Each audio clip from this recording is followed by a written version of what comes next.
Hi guys, நாங்கள் தான் atrocity couples. என் பேர் ரூபி. என்னோட பேர் ஸ்டீஃபன். இப்போ நம்ம என்ன பார்க்க போறோம்னா, புதுசாக வந்து தக் லைஃபோட ரிவ்யூ தான். அது எங்களோட பாயிண்ட் ஆஃப் வியூல உள்ள ரிவ்யூ தான் நாங்கள் சொல்ல போகிறோம். உங்களோட கருத்து எதாவது இருந்துச்சுன்னா நீங்கள் கமெண்ட் பாக்ஸில் சொல்லுங்கள். அவங்க கமெண்ட்ஸ் சொல்றது இருக்கட்டும், படம் பார்த்துட்டு உங்களுக்கு என்ன தோணுச்சு நீங்கள் சொல்லுங்க.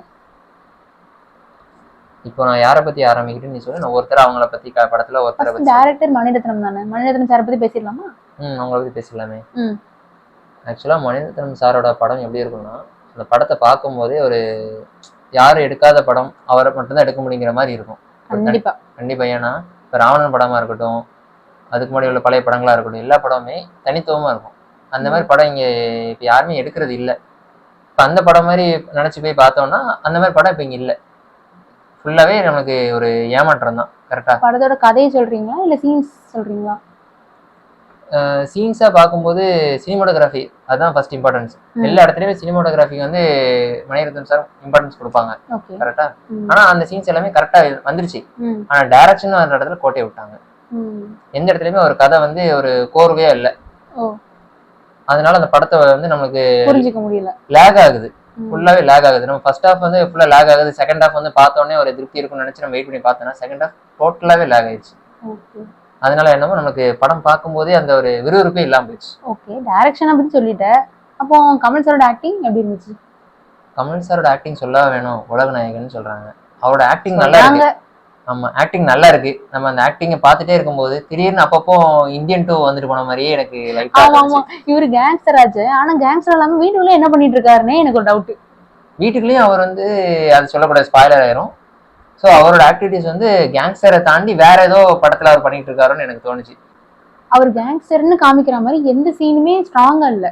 ஆனா அவரோட இடத்த பிடிக்கிறதுக்காக மற்ற கேங்கும் அந்த கேங்லயே இருக்கிற செகண்ட் ஹீரோவா இருக்கிற சிம்புவும் ட்ரை பண்றாரு.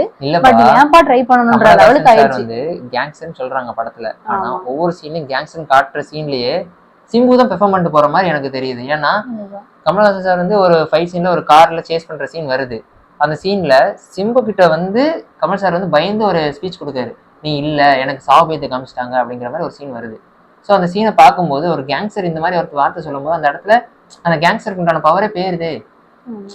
அப்போ அந்த சிம்பு தான் அந்த படத்தை தூக்கி பிடிக்கிற மாதிரி கொண்டு வராங்க. அப்படி ஒரு சீன்ல அப்படி கொண்டு போற மாதிரி தெரியற டைம்ல இன்னொரு இடத்துல கமல் சார் வந்து முன்னாடி வந்து நிக்கிற மாதிரி காட்டுறாங்க.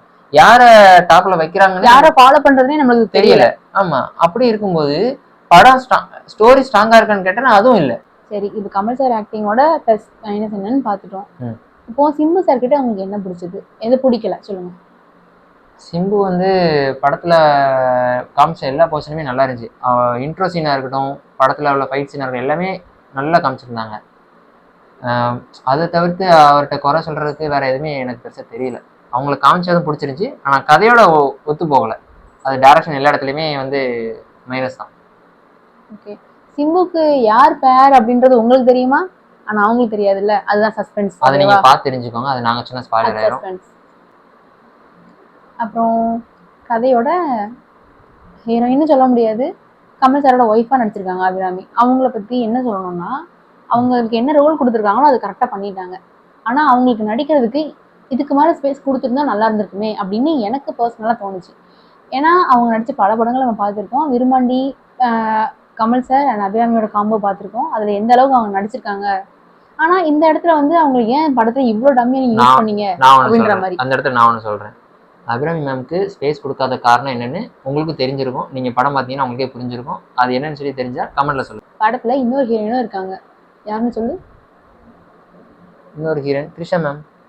எஸ், த்ரிஷா மேமோட கேரக்டர் என்னன்னு பாத்தீங்கன்னா, இது வரைக்கும் அவங்க எந்த படத்துலையும் பண்ணாத ஒரு புது ரோல் ட்ரை பண்ணியிருக்காங்க. ஆனா அந்த புது ரோல் சக்சஸ் ஆச்சா, அது அவங்களுக்கு எவ்வளவு சூட் ஆச்சு அப்படின்றத நீங்க பார்த்துட்டு கமெண்ட் பண்ணுங்க. அப்ப யாருதான் இருக்கா இந்த படத்துல வந்து நல்லா பெர்ஃபார்ம் பண்ணதுன்னு சொல்றதுக்கு? யாருமே இல்லையா? வேற யாரையாவது மிச்சம் விட்டுருக்கோமா என்ன? மியூசிக்ல ஆமா, ரஹ்மான் சார் இருக்கார்ல. ஆமா, ரஹ்மான் சாரோட மியூசிக் பார்த்தனா அனில் சார் ரஹ்மான் சாரோட காம்போல நம்ம ஏகப்பட்ட பாடல்கள் கேட்டிருக்கோம். எல்லாமே ஹிட் இல்லையா? ஆனா இந்த படத்துல சொல்லிக்கிற மாதிரி ஒரு பாட்டு கூட அமையல.